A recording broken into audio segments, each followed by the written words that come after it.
So hello everybody. दोस्तों, आज हम लोग बात करने वाले हैं उन चैप्टर्स के बारे में जो क्लास 11 के सिलेबस से हट गए हैं। अब हम लोग आपको बताएंगे डिटेल में पूरा नया सिलेबस क्या है। The complete new syllabus of West Bengal board for this session. इस सेशन के लिए जो नया सिलेबस है वो हम आप लोग को बताएंगे, क्योंकि नया सिलेबस जानना इसलिए ज़रूरी होता है क्योंकि बहुत बार सिलेबस ना जानने के कारण आप उन चीज़ों को पढ़ लेते हो जो चीज़ आपके सिलेबस में नहीं है या आपके एग्ज़ाम में नहीं आएगा। तो that would be the wastage of time as well as the wastage of your effort. So दोस्तों, स्टार्ट करते हैं। स्पेशली कॉमर्स के बच्चों के लिए ये वीडियो बहुत ज़्यादा इंपॉर्टेंट है, क्योंकि मैं यहाँ पर कॉमर्स के सारे सब्जेक्ट्स का डिटेल बताऊँगा कि कौन सा सब्जेक्ट इस बार एग्ज़ाम में नहीं आएगा और कौन सा चैप्टर नहीं आएगा और किस सब्जेक्ट में क्या नहीं आएंगे, वो मैं आपको बताने वाला हूँ। चलिए, सबसे पहले हिंदी से शुरुआत करते हैं। हिंदी में निबंध मेरे राम का मुकुट भींग रहा है, ये नहीं आएगा। एकांकी से आज़ादी की नींद नहीं आएगा। काव्य से धनानंद के पद, ये नहीं आएंगे। अरी करुणा की शांत कछार, कवि जयशंकर प्रसाद, ये नहीं आएगा। और हिंदी साहित्य के इतिहास से रीतिकाल, ये नहीं आएगा। अब आते हैं इंग्लिश में। Prose, Nobel lecture Mother Teresa नहीं आएगा। Extract from the place of art in education नहीं आएगा। वर्ड्स में आइए, ब्रदरहुड नहीं आएगा। द सिक रोज नहीं आएगा। रैपिड रीडर में ट्वेल्थ नाइट नहीं आएगा। अब आते हैं अकाउंटेंसी में।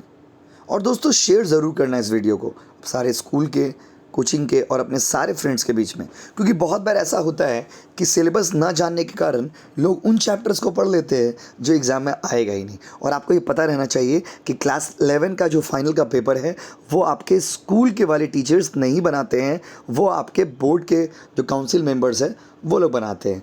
तो इसीलिए वो लोग पैटर्न के हिसाब से ही बनाएंगे। दोस्तों, अकाउंट्स में रेक्टिफिकेशन नहीं आएगा, डिप्रिसिएशन नहीं आएगा और बिल्स ऑफ एक्सचेंज नहीं आएगा। रेक्टिफिकेशन, डिप्रिसिएशन और बिल्स ऑफ एक्सचेंज, ये नहीं आएगा। अब आते हैं बिजनेस स्टडीज़ में। बिजनेस स्टडीज़ में 2 चैप्टर नहीं आ रहा है इस बार।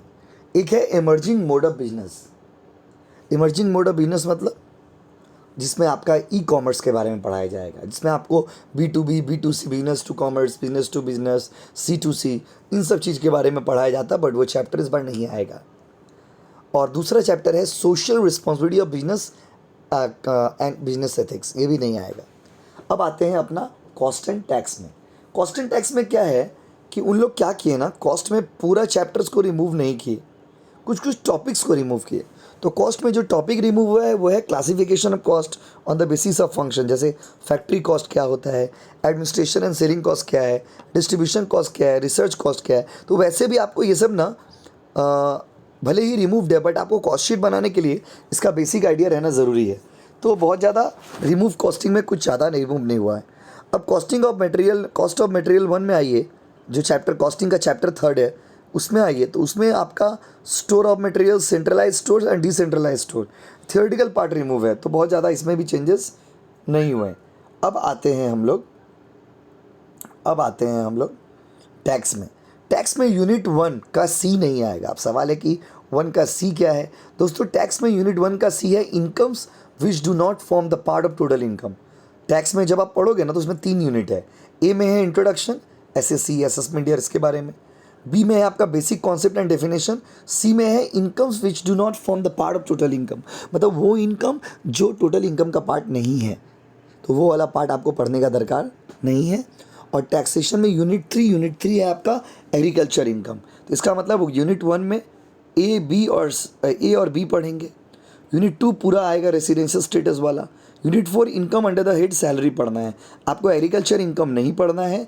और incomes which do not form the part of total income, ये आपको पढ़ना नहीं है। अब आते हैं CLPA। दोस्तों, CLPA में पूरा चैप्टर को नहीं हटाया है। लॉ में फ्री कंसेंट वाला टॉपिक नहीं पढ़ना है, लॉ ऑफ कॉन्ट्रैक्ट से। सेल्स ऑफ गुड्स एक्ट से ट्रांसफ़र ऑफ ओनरशिप नहीं पढ़ना है। और ऑडिट में error and frauds of auditor नहीं पढ़ना है। और डिफरेंट टाइप्स ऑफ ऑडिट जैसे complete audit, partial audit, interval audit, ये सब नहीं पढ़ना है। दोस्तों, इस तरह से इसमें इकोनॉमिक्स का पार्ट बाकी रह गया। जो कि अगले वीडियो में मैं आपके लिए लेकर के आऊँगा। तब तक के लिए वीडियो को शेयर ज़रूर करिएगा, और हाँ, पहली बार अगर चैनल पर आए हो तो सब्सक्राइब भी करना, क्योंकि जितने भी एजुकेशनल अपडेट्स हैं वो हम लोग आपको देते रहेंगे। और प्लीज़ प्लीज़ एंड प्लीज़ इसको शेयर ज़रूर मारिए।